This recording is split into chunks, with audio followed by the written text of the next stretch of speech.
안녕하십니까. 2021년 10월 25일 월요일입니다. 코페스 동반자 채널에서 오늘은 KF-21 공대 공원 미티어 확정, 공대지 결정만 남았습니다. 이런 주제로 말씀을 드리도록 하겠습니다. 잘 아시는 것처럼 KF-21에 장착할 공대지 크루즈 미사일, 이 미사일에 대한 탐색 개발이 끝났습니다. 탐색 개발이 끝나게 되면 당연히 체계 개발로 들어가야 되는데 탐색 개발과 체계 개발의 연결이 원만하지 않은 것 같습니다. 우선 탐색 개발은 LIG가 시행사로 시행을 하고 있는데 탐색 개발에서는 천룡 미사일 이렇게 이름을 붙였지만 현무 3 시리즈죠. 현무의 크루즈 미사일 중에서 A타입, 그러니까 사거리 500km짜리 미사일을 공대공으로 전환을 시키는 그런 과제로 알려져 있습니다. 현무 크루즈 미사일은 지대지, 함대지, 잠대지가 다 개발되어 있습니다. 그런데 공대지가 없었는데 그 개발 작업이 바로 천룡 미사일이라고 이름이 붙여진 그런 탐색 개발이었습니다. 연구 성과가 상당히 실적을 나타내가지고 프로토타입을 실제로 만들어가지고 팬텀기에 장착을 해서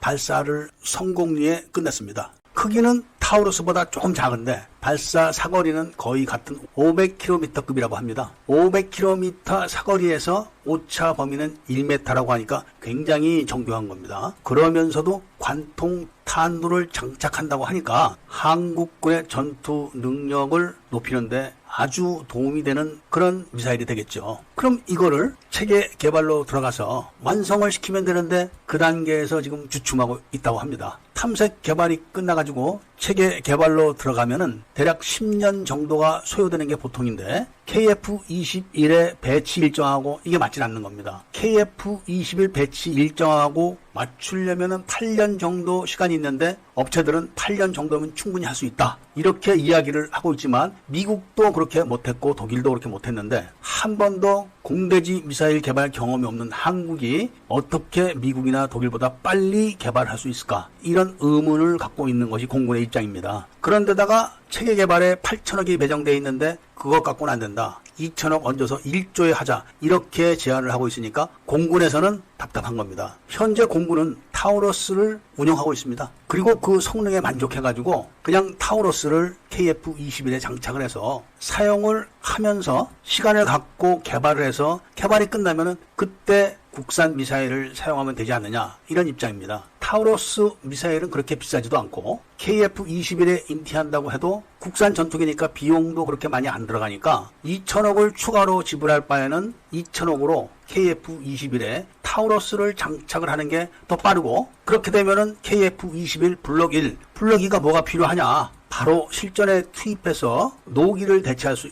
있지 않느냐, 이런 입장입니다. 그러면서도 개발하고 있는 국산 공대지 미사일을 언제든지 KF-21에 장착을 해서 시험도 할 수 있으니까 좋다. 이게 공군에서 은근히 지금 바라고 있는 겁니다. 그런데 우리나라 방산업체 시스템상 탐색 개발을 체계 개발로 이어갈 때 업체가 바뀌어버리면은 하나로 그 사업이 넘어갈 확률이 큽니다. 하나는 현재 FA-50에 장착할 공대지 미사일 개발 계획을 터키의 솜 미사일 기술을 들여와서 하려고 하는 것이죠. 솜 미사일은 미국이 터키의 F-16 기술을 이전해주면서 이전한 기술이기 때문에 검증은 됐지만 오래된 기술이라 사거리가 200km밖에 안 됩니다. 하나는 이 사거리를 더 늘릴 수 있다고 하지만 200km짜리 사거리를 500km, 600km로 늘리게 되면 또 비용을 더 달라고 할 게 뻔한 거죠. 그런데 문제는 북한도 S-300을 갖고 있습니다. 우리나라의 천공급 미사일을 갖고 있기 때문에 200km 사거리를 갖고 있는 FA-50이 북한에 공격을 하려면 휴전선 이북으로 올라가야 됩니다. 이런 걸 공군은 굉장히 꺼리는 겁니다. 또 독일은 신형 타우러스를 같이 개발하자, 이런 제안을 하고 있습니다. 신형 타우러스는 기술 개발로 크기를 줄였기 때문에 FA-50과 KF-21 다 장착이 가능하다, 이렇게 이야기를 하는 겁니다. 이런 여러 가지 안들 때문에 KF-21의 공대지 미사일의 체계 개발이 왔다 갔다 하는 겁니다. 완전 국산 공대지 미사일을 개발하려고 하면은 시간이 오래 걸리니까 KF-21 블록 1, 블록 2로 나눠가지고 블록 2가 2030년 중반대나